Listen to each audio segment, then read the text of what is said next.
ಸಾಯಿರಾಮ್. ಶುಭೋದಯ ನನ್ನ ಮಗುವೆ. ನೀನು ಅನನ್ಯ. ಆ ಕಾರಣದಿಂದಲೇ ದೇವರು ನಿನ್ನನ್ನು ಆರಿಸಿಕೊಂಡಿದ್ದಾರೆ. ನಿನ್ನ ಅನನ್ಯತೆಯೇ ನಿನ್ನ ಜೀವನ.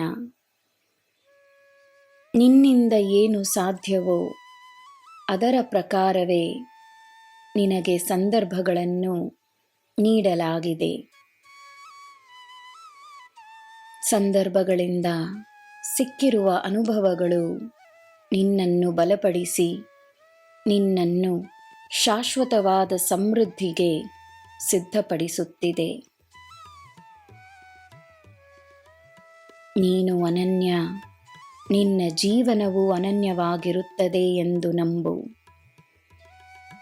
ಯಾರು ಏನೇ ಹೇಳಿದರೂ ನಿನ್ನ ನಂಬಿಕೆಯನ್ನು ಬಿಡಬೇಡ. ನಿನ್ನ ದಿನ ಶುಭವಾಗಿರಲಿ. ಸರ್ವಂ ಸಾಯಿಮಯಂ.